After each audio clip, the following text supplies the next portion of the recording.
सभी को मेरा जय श्री कृष्ण। हमारे YouTube चैनल पर आप सभी दर्शकों का स्वागत है। हम आपको इस चैनल के माध्यम से श्रीमद् भागवतम के सभी 18,000 श्लोकों को एक एक करके समझाने का प्रयास करेंगे और अगर आपको हमारा यह वीडियो अच्छा लगे तो वीडियो को लाइक अवश्य करें और चैनल को भी सब्सक्राइब जरूर से करें। तो आइए इस वीडियो को प्रारंभ करते हैं। जय श्री कृष्ण। आज हम श्रीमद् भागवतम के प्रथम स्कंद के प्रथम पाठ के 20वें और 21वें श्लोक को समझेंगे। इसका 20वां श्लोक इस प्रकार है।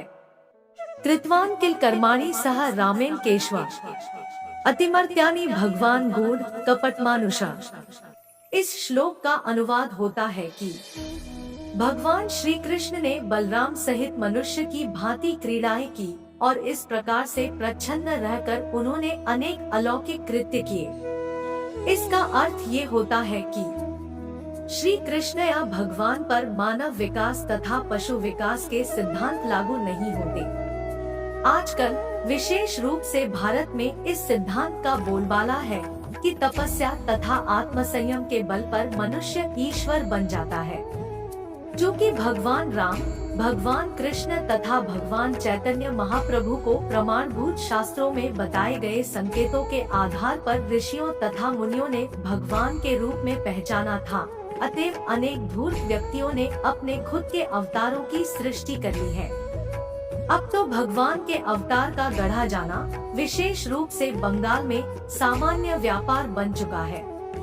कोई भी लोकप्रिय व्यक्ति कुछ योग शक्तियाँ दिखलाकर तथा बाजीगरी के कुछ करतब दिखलाकर लोकप्रिय मत प्रस्ताव द्वारा भगवान का अवतार बन जाता है। भगवान श्री कृष्ण इस प्रकार के अवतार न थे। वे अपने आविर्भाव काल से ही वास्तविक रूप से भगवान थे। वे अपनी तथाकथित माता के समक्ष चतुर्भुज विष्णु रूप में प्रकट हुए थे और फिर अपनी माता के अनुरोध पर बालक रूप में परिणत हो गए थे। वे तुरंत ही अपनी इस माता को छोड़कर गोकुल में अपने एक और भक्त के यहाँ चले गए, जहाँ उन्हें नंद महाराज तथा यशोदा माता ने अपने पुत्र रूप में स्वीकार किया।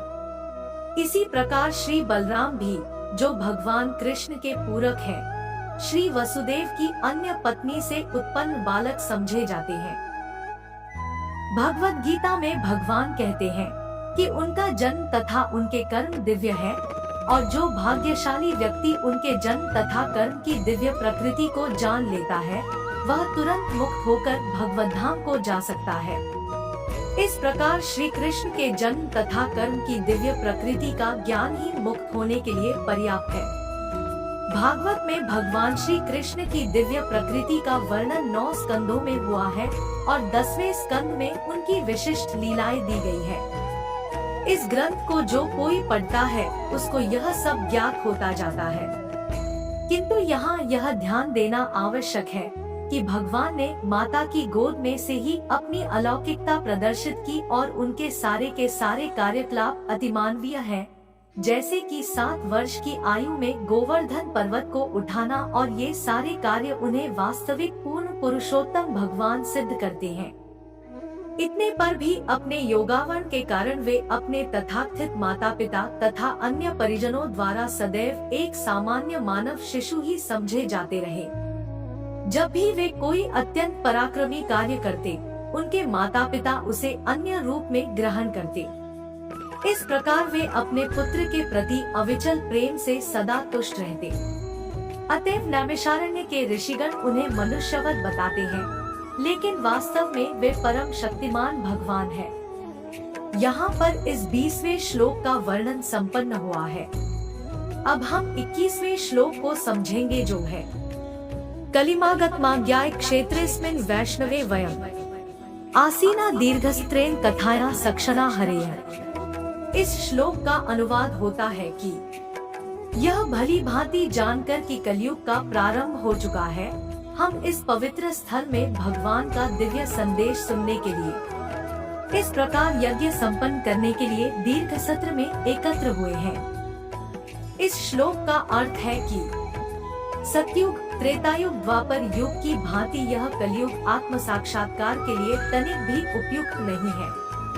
सतयुग में 1,00,000 वर्ष की उम्र वाले लोग आत्म साक्षात्कार के लिए दीर्घकालीन ध्यान करने में समर्थ थे, तथा त्रेता युग में जब जीवन की अवधि 10,000 वर्ष की थी तो महान यज्ञों के अनुष्ठान से आत्म साक्षात्कार प्राप्त किया जाने लगा, और द्वापर युग में जब जीवन अवधि 1,000 वर्ष हो गई तो भगवान की पूजा द्वारा यह आत्म साक्षात्कार प्राप्त किया जाने लगा।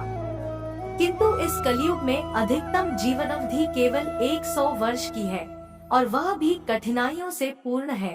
अतः इसमें आत्म साक्षात्कार के लिए जिस विधि की संस्तुति की गई है वह है भगवान के पवित्र नाम, यश तथा उनकी लीलाओं का श्रवण और कीर्तन करना। नैमिषारण्य के ऋषियों ने यह विधि ऐसे स्थान में प्रारंभ की जो भगवत भक्तों के लिए ही था। उन्होंने 1,000 वर्ष की दीर्घ अवधि तक की भगवान की लीलाएं सुनने के लिए अपने आप को तैयार किया था। इन ऋषियों के उदाहरण से हमें यह सीखना चाहिए कि भागवत का नियमित श्रवण तथा कीर्तन ही आत्म साक्षात्कार का एकमात्र साधन है। अन्य सारे प्रयास समय का अपव्यय मात्र है, क्योंकि उनसे कोई लाभप्रद परिणाम नहीं निकलता। भगवान श्री चैतन्य महाप्रभु ने भागवत धर्म की इस पद्धति का उपदेश किया और यह भी बतलाया कि भारत भूमि में जन्म लेने वालों का यह दायित्व है कि वे श्री कृष्ण के संदेशों का, प्रमुख रूप से भगवत गीता के संदेश का प्रचार प्रसार करें। जब कोई भगवत गीता की शिक्षाओं को ठीक से समझ जाए तो उसे चाहिए कि आत्म साक्षात्कार के लिए अधिक प्रकाश प्राप्त करने हेतु श्रीमद् भागवत का अध्ययन करे। यहाँ पर 21वें श्लोक का वर्णन संपन्न हुआ। अगर आपको हमारा यह वीडियो अच्छा लगा हो तो वीडियो को लाइक अवश्य करें, चैनल को जरूर से सब्सक्राइब करें। आप इस वीडियो को और भी ज्यादा लोगों से शेयर करिए और इस दिव्य ज्ञान को सभी लोगों तक पहुंचाने में हमारी सहायता करें। चलिए अब हम अगले वीडियो में मिलेंगे। जय श्री कृष्ण मित्रों।